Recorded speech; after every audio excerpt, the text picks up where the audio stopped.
This meeting to order of the Topsham Select Board. It's August 21st, 2025, and we're in the Donald A. Russell Meeting Room. Please rise to the Pledge of Allegiance.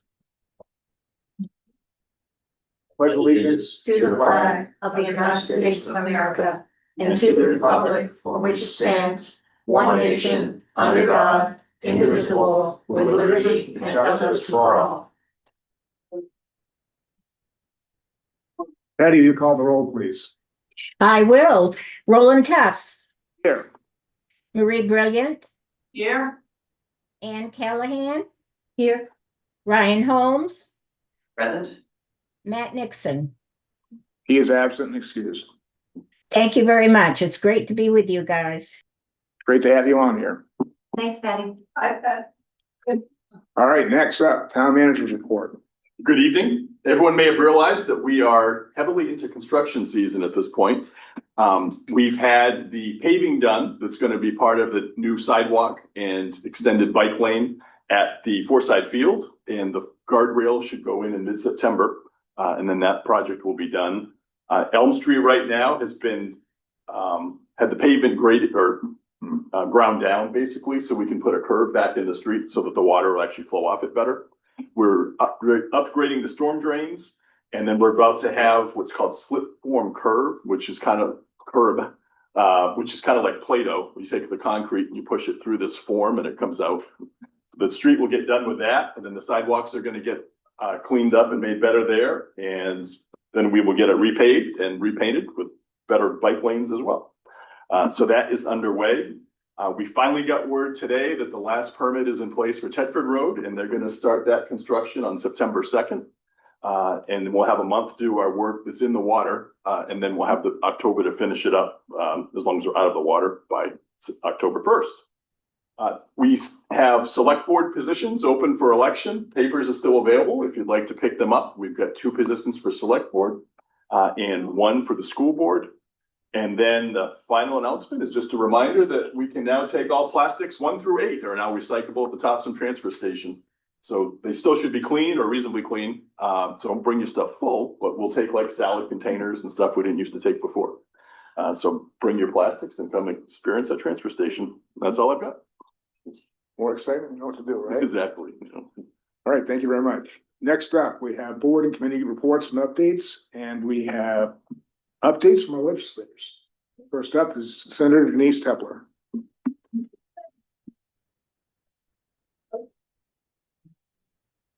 Good evening. Thanks for having me tonight. I do not have a particularly long prepared speech. I want to reaffirm with you what my role is when we're in session. I am the chair of both the Marine Resources and the Environment and Natural Resources Committees, which is keeping me pretty busy when we are in session. I have a lot of concern about waste. Actually listening to a book right now about waste, so I'm curious how our new contract with Maine will go. I'm curious if you all know exactly what they do with all that plastic they take. Is it being burned in their waste to energy incinerator, or is it actually going to create new bottles? So I have some concerns about those things and what we're doing with burning plastic waste, which in many cases can be toxic. So I just hope you will ask the questions and see what's happening with Maine. We actually have even toured their facility, so we've seen what happened to it. So. Okay, good. Well, you'll have to share that with me. Okay. All right. And I also wanted to share with you some numbers because I like numbers and I know you like numbers. And I have the actual numbers of dollars that the state is giving to the town in revenue sharing and what is going to SAB 75. So for the coming year for SAB 75, and I only have the total allocation, not broken down by town. So the state share for SAB 75 is 21 million $50,561.75 for some reason. I just imagine that's part of the complex math. That total allocation for the school, which includes the local share and the state share, which I just mentioned, is $38,937,746.83. So the local share is less than the state share. And it's $17,887,185.08 for all the towns in the district. That's compared to last fiscal year, in which the state share was less by about $1 million. And it's about a 0.98% increase, so less than 1% increase. Which is a bit disappointing. I think many of us are looking at how the formula works and hoping that the state will make a few changes, perhaps support special ed a bit better in particular. So that's where it is right now. I have no idea what will be coming in the future with the loss of federal dollars.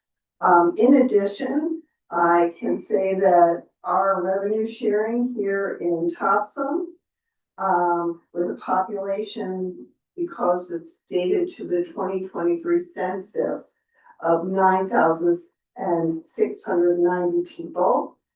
Our revenue one distribution is 1,485,634. And our revenue two distribution is 197,110 for a total distribution of 1,682,743. And that is actually the 2025 distribution. The 2026 distribution projected is for Topsham a 25.45% increase at,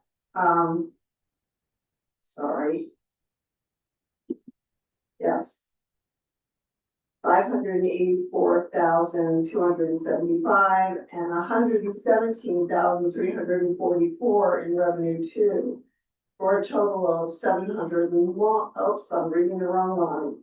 Oh, geez, thought that was off.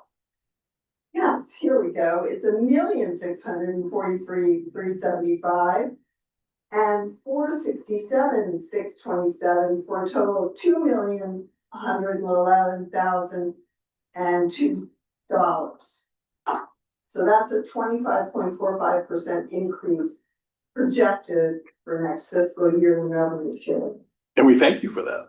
And hopefully it will help keep our property tax dollars down a bit, recognizing that prices are going up on everything, including what the town has to expend. And I'd be very happy to take any questions for you about legislation you've heard about or are concerned about. So if there are any questions. Just starting, if you're looking over the next couple of years, what is the state projecting in terms of revenue? Is it flat? Is it gonna go up? Because that obviously impacts what you can spend. The revenue projections have been very changeable. So it's extremely difficult to say, Roland. We don't get revenue projections out particularly far as a body. I know that there are some that the state economist works on. However, I haven't seen revenue projections out. I know there are grave concerns about what we will lose in federal dollars. What our schools will lose in federal dollars, what we'll lose in Medicaid dollars, also is a big concern. And how we will make up for those Medicaid dollars by pulling monies from other places potentially or not. Those decisions have not yet been made. That's a big issue. So I wish I could answer you. I think the projections that we do have are fairly flat at this point, but I don't think they fully account for the rescissions that were passed fairly recently. I read a couple articles where states are recognizing the loss in federal money and they've started implementing higher income taxes. Is there any interest or appetite for that within the legislature? Well, right now, our income tax structure is not fully progressive. And by that, I don't mean progressive politics, I mean progressive tax structure. Right. The highest, tax bracket starts, I believe, at $65,000 of income, which is pretty low. It's a very average income. We do have two bills that were carried over, one of which is a complete restructuring of the income tax system, with going from 3 to 5 brackets. And the bottom two brackets actually have a reduction in their tax burden under that plan. And it's the top three, and particularly the top bracket that goes up. So it's a more progressive tax system if that bill were to pass. And there's also still the billionaires tax that's on the table, not on the table, it's being carried over in the tax committee. But I don't think the governor has an appetite for that. So I'm not sure that it's going to go anywhere. Personally, I think that well-off Mainers can pay a bit more. They got a big income tax on middle age. They're getting a big income tax from the federal government. And so maybe a little bit more of a contribution to the state would be reasonable. But that's only for the wealthiest. I think that with inflation and with housing prices going through the roof, and healthcare prices going through the roof, we really can't afford to raise income tax on middle and lower income families. Thanks. Thank you very much. I have one question, sorry. Sure, go Yes, ahead. just listening to the idea of losing federal money for Medicaid and school. The allocation with the numbers that you gave today, are those like solid guaranteed numbers not gonna change? The numbers that I gave for 2026 for revenue sharing are projected because we haven't taken in revenue yet, and it's based on a 5% revenue share. Revenue has actually ticked up beyond what we expected this year. We have a surplus at this point that will go through what's called a cascade, which means that the decisions about how it will be distributed have already been made, and there's a set process that unallocated money goes through. And it's part of how we keep a balanced budget. The question, I'm sorry, I veered off a little bit, the question I have is if we don't get the federal money, how are the schools gonna get funded? Is it gonna get passed on to the local taxpayer? Are there other ways? Because I'm assuming it's significant amounts of money across the board for Medicaid for schools. In our school budgets, in our town is about 60% of the overall budget. It's not something that we can really afford to put on our taxpayers to say, hey, by the way, your bill's gonna double now because we have to cover up.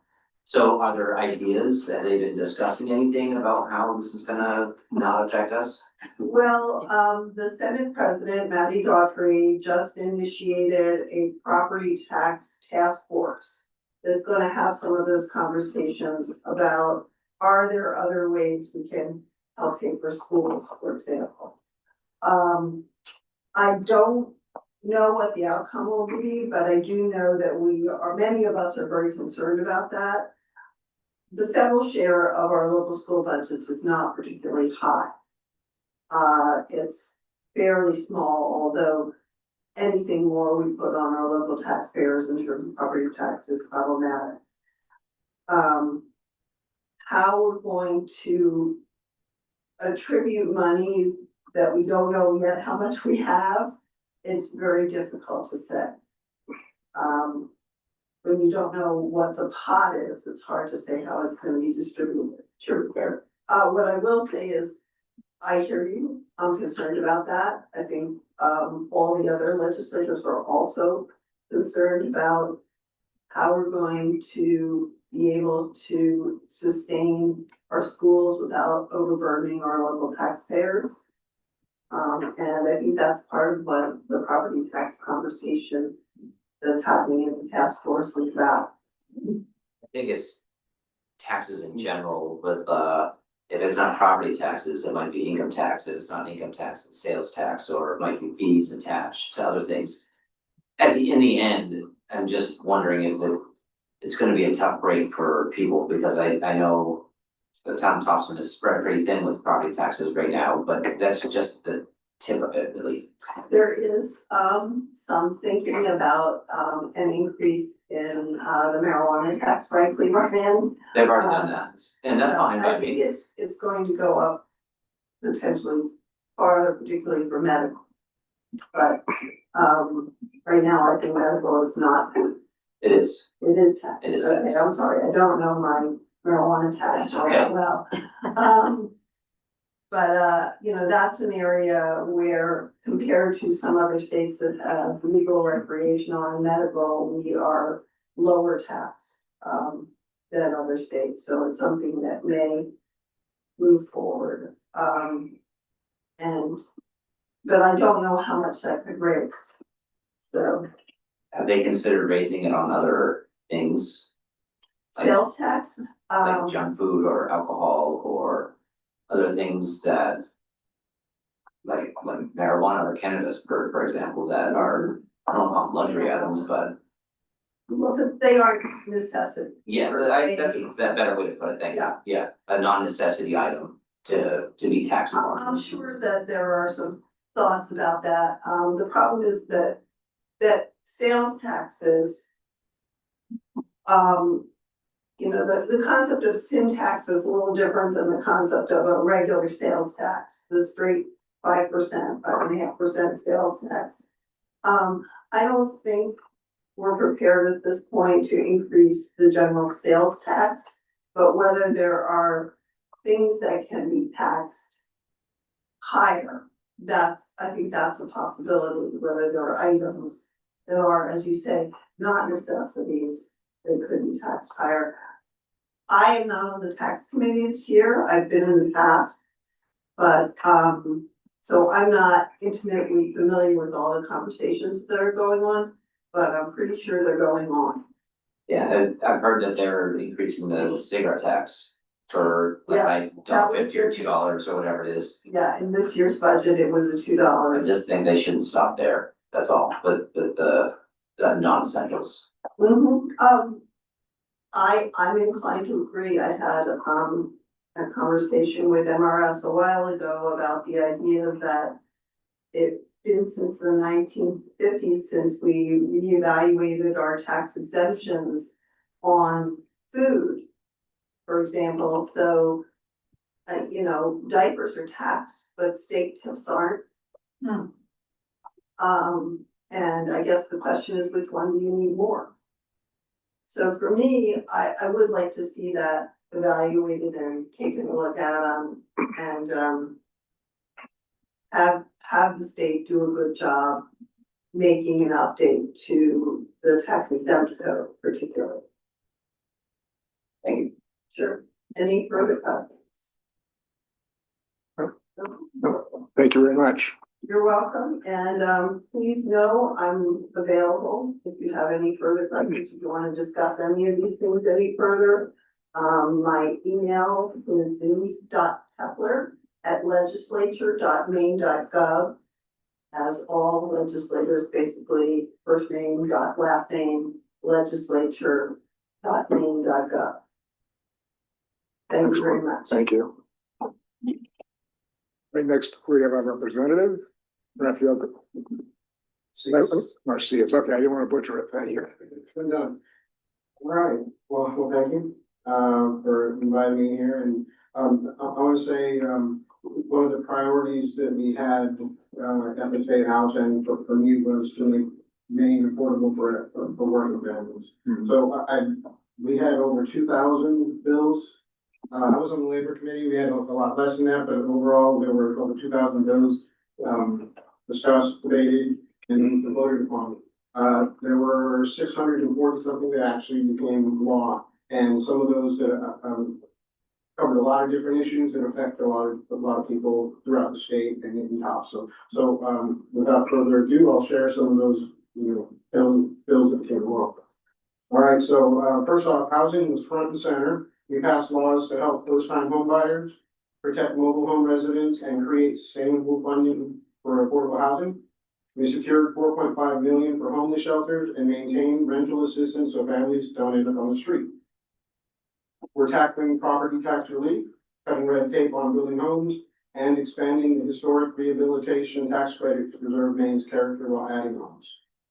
For the economy and working families, we protected Maine's paid family medical leave from repeal attempts, and we actually strengthened it. Families will now benefit from a double child tax credit, $600 per child under 6. We invested nearly 40 million in childcare to keep facilities open and workers supported.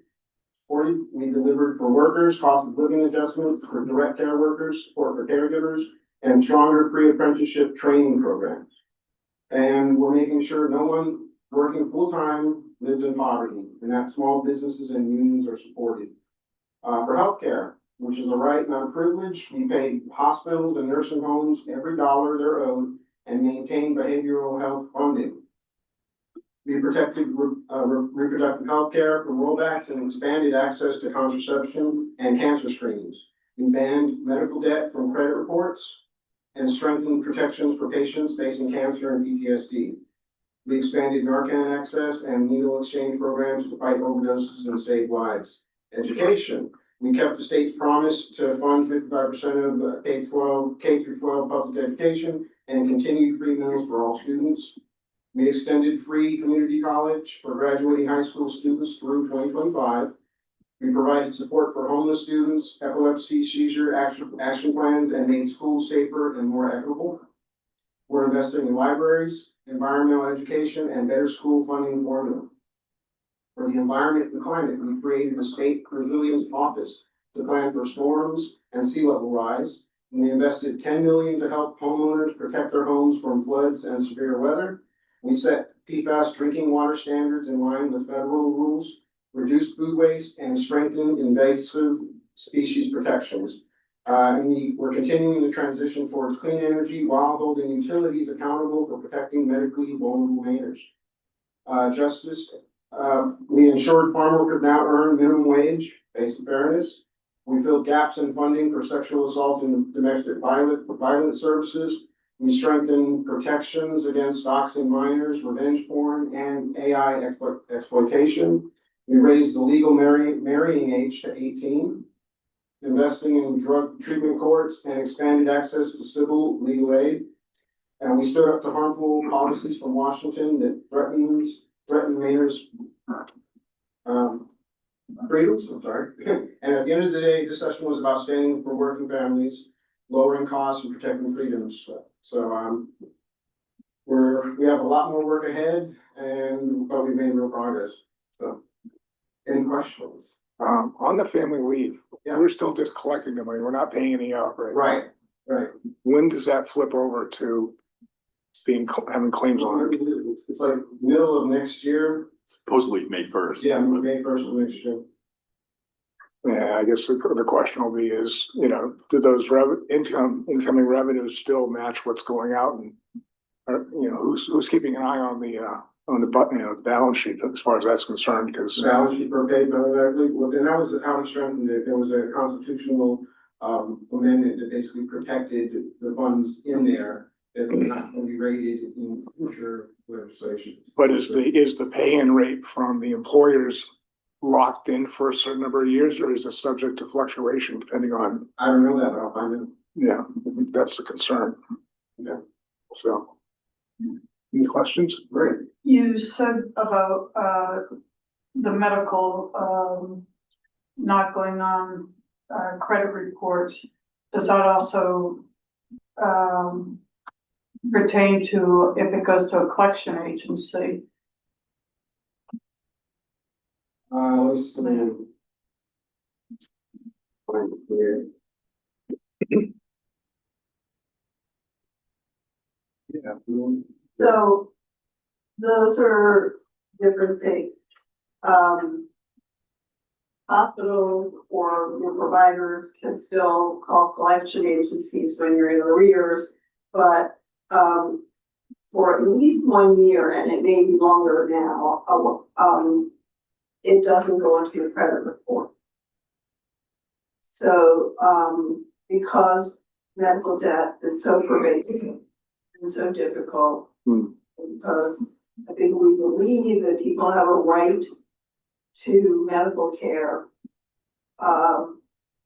The debt that they might accrue doesn't affect their credit rating for at least quite some time, giving them time to set up a payment plan with the hospital or the provider. And I believe once there's a payment plan established, it can go on the credit report at all. And Maria, I'll find more about that particular bill, and I'll get back to you on the further details. That's a slippery slope because I'm not sure if it applies to out-of-state companies or if it's only applicable to Maine entities. Because most of the banks here are national banks, so they're not headquartered in Maine, for example. Yeah, it's not, but it's not in terms of the banks. No, but I'm just saying you have to be careful because like the hospitals are, well, we have hospitals now that are owned by out-of-state entities as well. They're still not allowed to report your medical debt to the national credit companies for a period of time. Yeah, okay, good, thanks. Anything I else? think that's some good news. There are a lot of Penalty if they do. Guess that's the big question, isn't it?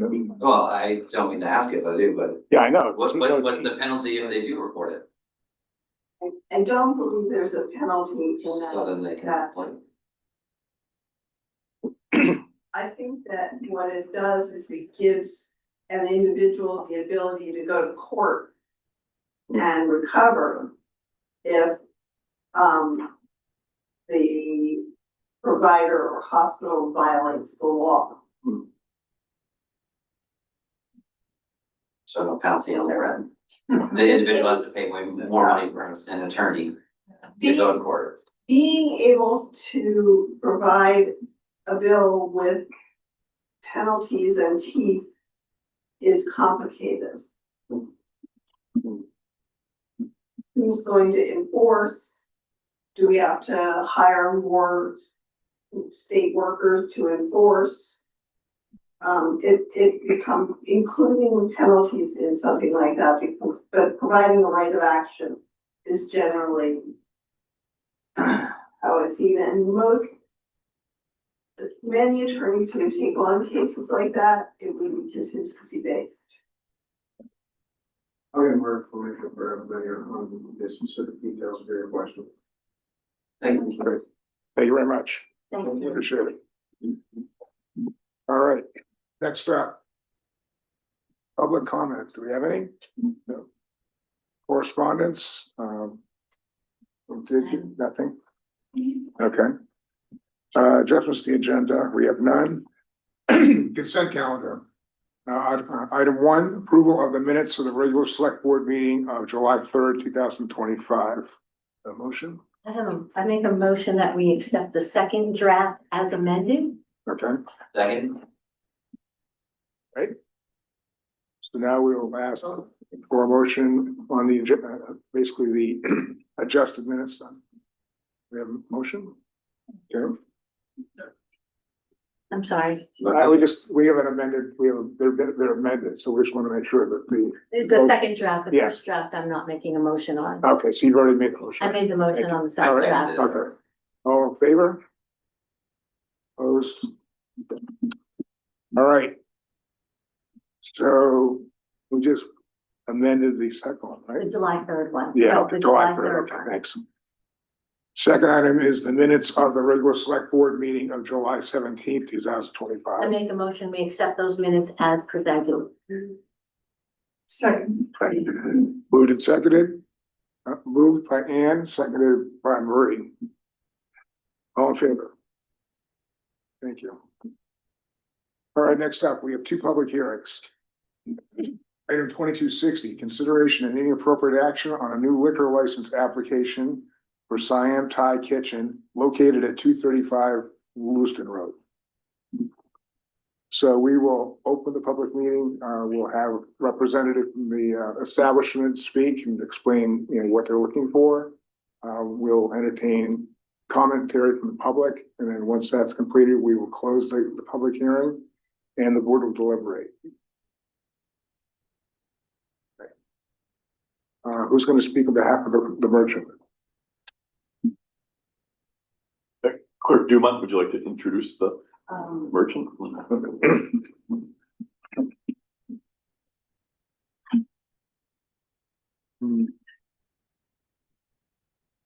I'm not sure which individual is going to be speaking for Siam Thai.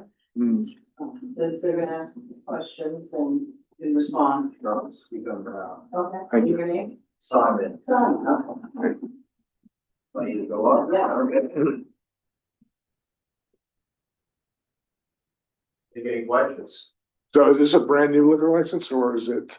Well, the establishment, this restaurant had been serving liquor previously. It's just a new ownership, that's all. Just I see, okay. Change ownership. Right. Thank you. Really difference. Essentially, we have talked with the fire chief, the police department and codes. Everything is acceptable to that group, so essentially, it's nothing's gonna change in terms of, basically the layout, service, everything like that. It's basically just the ownership change. So, Okay. Have there been any building changes since the new ownership? Have they made any revisions to the building? Any questions? Any public comment? Okay. All right, I think they will close the public meeting and now the board will deliberate. I have no issues with this. I have none either. All right, I'll look for motion. I make a motion to approve a new liquor license application for Siam Thai Kitchen located at 235 Lewiston Road. Go for it. Moved and seconded, all in favor of the motion? Thank you. Thank you. You are. Yes, you are. No more torture. No. All right, next up, we have an application from, is it Pictor Enterprises, 9? Yep. Doing business as Buffalo Wild Wings at 105 Topsham Fair Mall Road. All right, we'll follow the same process. If I come up and discuss this. Well, we're applying for a new liquor license just because of, there's a shareholder stock exchange. So still us, we just, the corporation issued 10 more shares of stock. No, so it's another ownership change technically. Technically. Yeah. Same operators. Same. Thanks for writing. What's your name? My name's Jason Cole. Okay, great. Same goes. We've had reviews done by public safety and codes. No objections to that. So again, this is basically just a change in ownership. Nothing's changing in terms of the product itself. So Same day, same hours, all of that. All that, yeah. any questions from the public or comments? Okay. Any other comments from the board? All right. Of executive session. Again, I have no issues with this application, so ready for a motion? I make a motion that we approve a new liquor license application for Pictor Enterprises 9, known as Buffalo Wild Wings, 105 Topsham Fair Mall Road. Second. Moved and seconded, all in favor? Motion carries. Thank you. Thank you very much. All right, where's my agenda? All right, next item, new business, excuse me. 2562, consideration and any appropriate action on approval to release an RFP for the Bike and Pedestrian Committee. Chief. Good evening, Mercedes Chief of Police, Brian Brandon, who is the chair of the Bike Pedestrian Committee, is also here. So you'll all recall that the Bike and Pedestrian Committee through the town applied for and received the Community Resiliency Partnership Grant through the state of Maine. The total for that was $69,038. The goal of this grant is to hire, or one of the goals is to hire a consultant to assist in creating a complete streets policy and implementation manually. And so to hire this consultant, we need to put out an RFP, which has been done. It's been reviewed by the town planner as well as the assistant town manager. We'd like to release it as early as Monday, and we just ask for your approval to do so. Great. Any comments from the committee itself or?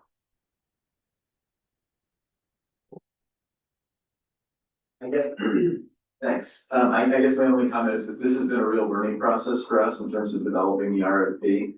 We went through several rounds of development, and in the end came back to a really simple proposal that basically refers any potential applicants or bidders back to the grant proposal that you folks approved in June. So trying to keep it as simple as possible based on recommendation. Thank you. Sounds like a good idea. Questions from the board? All right, take a motion, please. I make a motion to release an RFP for the Bike and Pedestrian Committee. Second? All in favor? Motion carries. Thank you. Thank you. All right, 2563, consideration of any appropriate action to award Court Auto in the amount of $52,042 for the purchase of Ford Explorer for the community paramedicine program. Good evening, Board, Chris McGlaughlin, Fire Chief. I actually put this out back in March or February when we got the grant notification. And got two people respond, Quirk and Darlings. Grant went away, took several months, grant came back. So we reached out to them again, that's the pricing was the same. We reached out to Darlings twice, phone calls, emails, never got an updated price. And they had a 2023 quoted, but Quirk got back to us and they kept the same price that they had back in March. So our recommendation is to go with Quirk in the amount that I had listed, $52,042. That includes a trade-in of my vehicle of $4,633 was that total. And it's under the grant amount that we have left. We have about $53,000 and some change left in our grant to spend. So this would still leave us a little bit for some lettering and things that she might need in that vehicle. That's good. Any questions? I don't have any questions. All right, we'll take a motion. I'll make a motion, There we go. that we award Cork Auto in the amount of $52,042 for the purchase of a Ford Explorer for the community paramedicine. And I'll second it. There we go. There we go. Leave it alone. Throwing everything around here today. Second, all in favor? I know, we're not used to as much change around here. All right, let's see, 2564, consideration and any appropriate action towards enacting a canine search and rescue program at Topsham Fire Rescue. Good evening, once again. This is a new program that's not really common in fire departments, municipalities in Maine. However, we got a unique situation where we can implement this community risk reduction program, because we have the people in house to do so. We just had someone miss in New Brunswick yesterday. So with our makeup of our community, I think this is a worthwhile program. I'm super excited. It was actually Debbie St. Pierre's idea. She does belong to a search and rescue team. So she pitched the idea to me, I fully support it, and I'm gonna let her come up and explain how it works, how we're gonna work in cooperation with other agencies. But we're basically here to formalize it, so we can say, yeah, we have this program, that the town has let us adopt. Before she starts, Chief, is there any truth to the rumor that Chief Hagan and Garver want in on this plan? I don't know if this is. He likes the school. Deputy Chief Nicole St. Pierre. Some background information on me. I've been a MASAR volunteer search and rescue canine handler for the past 7 years. I'm currently on my second canine, and once I became the deputy chief here in Topsham in December, I thought that might be an asset that we can use for the town. I'm already an exempt employee. I'm here 5 days a week. My canine actually comes to work with me every day because he's a working canine and he didn't have mental stimulation. It'd be hard to deal with. So it's an asset we have. It's community first direction. We have a high elderly population in town, as well as we have special needs children in the schools. And it's something that we can provide as a service mutual aid to our local communities as well.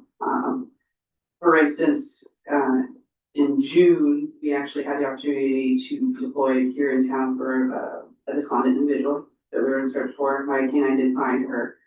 And it's something that lets us deploy a canine sooner without having to necessarily wait for other entities like the Warden Service to be able to coordinate their canines to be able to come out. They have a very limited number, and sometimes get a canine out in several hours, so we can get started much sooner. So any questions so far on it? I can kind of go around some of our uses that we can use with it. It says that the canines will be certified for the school. Yeah. So they're not right now. They are. Basically, they have to be certified in order to be a deployable canine. Both of my canines are certified through MASAR, and Kenny, the current yellow lab, is gonna actually be certified through the International Working Dog Association in September for crime scene cadaver work, as well as advanced cadaver work. He's already certified for wilderness air scent and cadaver work. And my other one is certified for water as well. So these are Catans River and the Annistarvin River in close proximity. These canines can be used to work off the boat to identify drowning victims, as well as search on shoreline for potential victims that may have made it to shore. We can just do a more efficient recovery. We didn't start it earlier. It also gives us an opportunity to utilize an on-bite dog in situations where we have children involved, or you need to do another search through our house that you don't worry about a child or pets being involved. These are non-aggressive and super neutral dogs that work through, kind of work around things like that.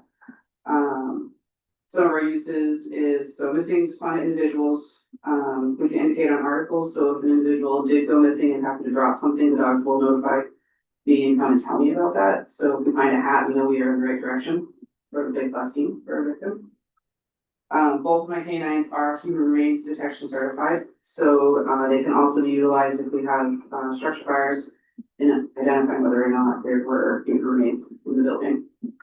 If we're missing someone, so we can use that locally and as well as mutual aid.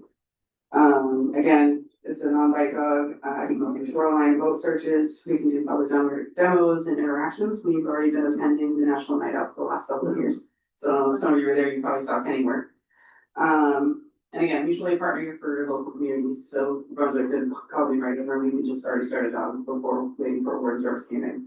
And there's a very limited number of police canines. Mostly there's a summer training group that have some STAR certified canines, but really throughout the state between our volunteer organizations and PD, there are not a lot of STAR canines, search and rescue canines. And again, it helps risk reduction as well. Something out soon. My dogs work off leash, so they work through GPS and they can cover quite a bit of area in a very little amount of time. So, I have a question. You have 2 dogs, I do. and is this something we want to expand to do multiple dogs in the future? So that if you were on vacation or away, that there would always be dogs available. So something, he's chomping at the bit to say Go something. ahead. Well, I'm very big in like succession planning. So Right. right now, we have every single year, we have our dog. But in the future, I can see this, not more about having a couple certified handlers, Right. you know, so we always have this ability. We're lucky enough right now, we can test this out, we can run the program, see how efficient it is, see if we get the good use out of it, and then probably train some other handlers in the future, yeah. Good. So, Would this also be something, succession was on my mind too, for the reason that the Topsham PD, I feel like, is like the best PD in the state. You guys are constantly awarded accolade after accolade for doing incredible things, starting new programs. This is another one that is great. My thought is these are your personal dogs. In the future, does this mean that we are potentially looking at purchasing other dogs and to go home with somebody that works in the fire department? And what a potential budget for that might look like in the future. Future possible expenses, kind of threw around some ideas just so you guys can be aware. As a, replacement plan for the canine, Penny's only 3, so potentially he's got an additional 5 to 8 years further in his career, so a need potentially for a second dog is not gonna come up for quite a while. So it gives us plenty of time to see if this is a program that works well. The price range in a replacement canine really can range significantly, and it also depends on the handler and their skill when it comes to training. This is my second dog, so training a third dog is not gonna be very hard as long as you can get the appropriate canine. So a replacement cost on average would be $1,000 to $7,000, depending on where you get your canine from. But it's something that can be potentially purchased through grants and things like that. So there's plenty of that out there, and there's plenty of breeders out there that are willing to donate to our canines. Municipalities. You're not being asked tonight to commit to. No, I'm just thinking of the future, program, but- just, this is something that you've dedicated a lot of time on your own for. Yeah. And I'm wondering how we can work with that, is there ways to help pay for the vet bills or, if we're using it as far as the town and it's your personal. I think what I guess I'm getting at is, what are those costs that we can chip in on? I mean, not now because Yeah. we're just trying to settle. So, But I'm fully confident this is gonna be a successful program like everything else you guys do. Yeah. And that next year you guys will be coming to us with plans, and then, I'm just forward thinking and trying to think about ways that what we could do. Grants are always out there, donations would be. There's people that donate lots of money to help with programs like this, I Yeah. understand, but the long-term stuff, the vet bills, the food costs. Some of the other potential costs that I foresee in the future would be pet insurance for incidental illness and injury. As our canines are working in the wilderness off leash, there's always a potential for porcupines, sticks, and things like that. So my current dogs are already insured. I pay for the insurance on it, but if that's something that in the future the town would be willing to pitch in for at some point, that's great. If not, he's gonna be insured regardless because I don't have to worry about it. Yeah. And then again, food and miscellaneous supplies, but truly, the SAR K9 program is not a cost-heavy program. It's basically like having your pet dog. And the biggest cost really is potential to go to classes in some of our state to make sure the dogs are the best that they can be. So training program, Training program, what do we those already usually have. cost? I just actually went to Ohio with him weeks ago. That was a $500 class. It was a 3-day weekend for cadaver. It's gives them opportunity for experiences that they can't get here in the state. So on average, it might be $500 for a class or $250 for a class somewhere. I'm hoping that when we do our replacement plan for my vehicle, which I believe is coming up in the next budget cycle, if this is approved, we just outfit it with a canine crate so that I can have a better command center in the back. Right now I have a crate and command center all kind of packed in. But truly that's kind of your biggest expense with the program. It's Well, I'm all for it, and thank you for doing this, and just throw that out there, and just thank you for appeasing me with the financial questions. no problem. So tonight we're giving the okay to look into this?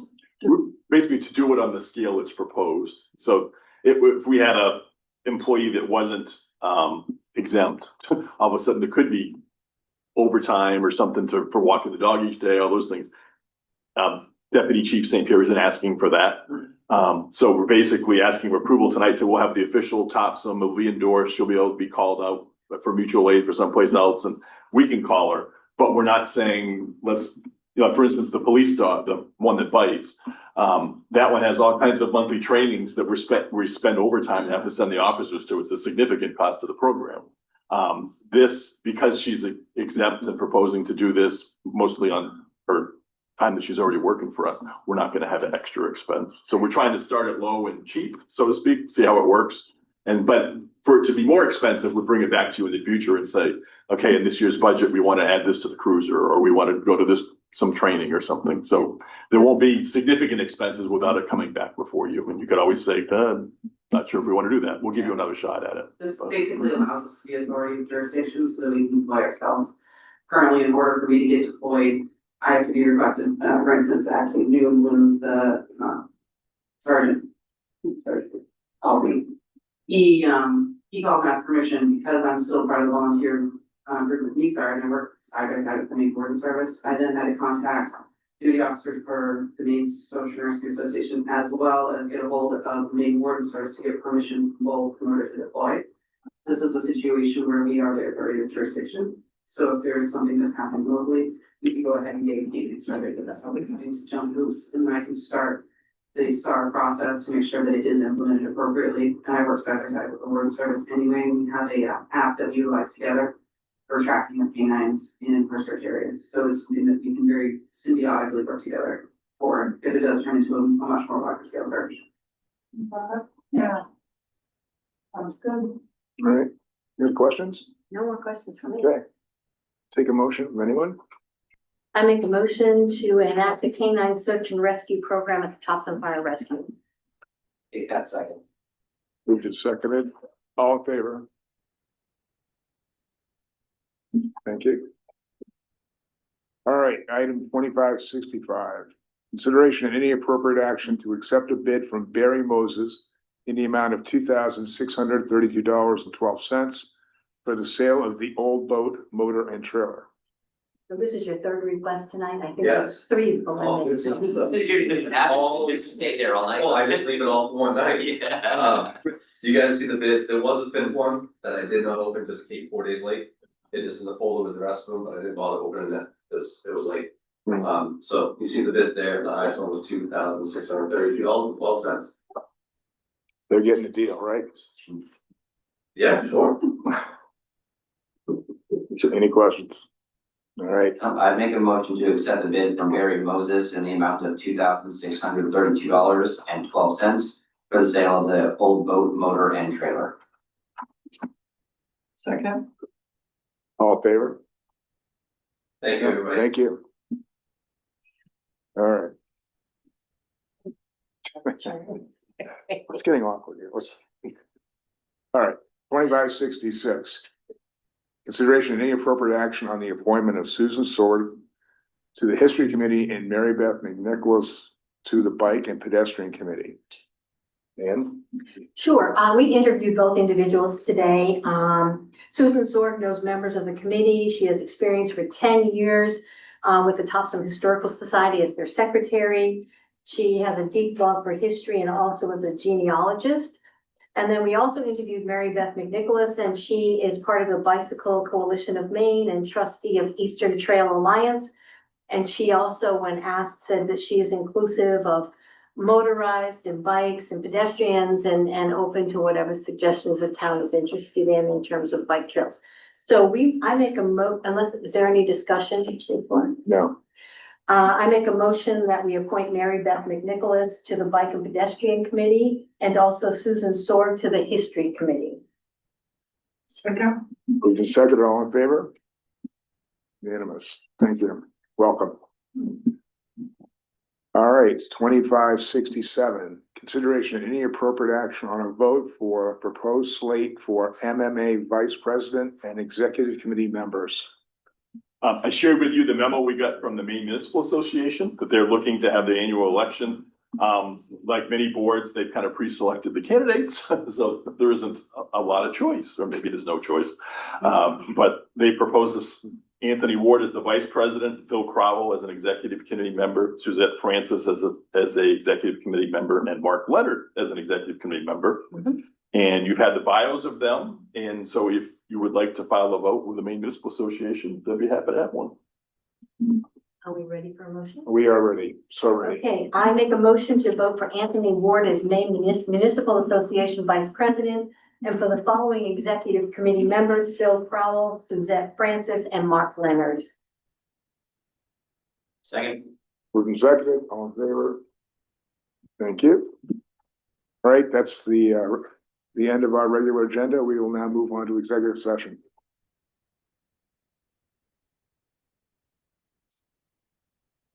Oh, can I just have one other thing? Yeah, sure. One other bill that, we saw on Labor Committee was LD 82, and it directly affects, our first responders.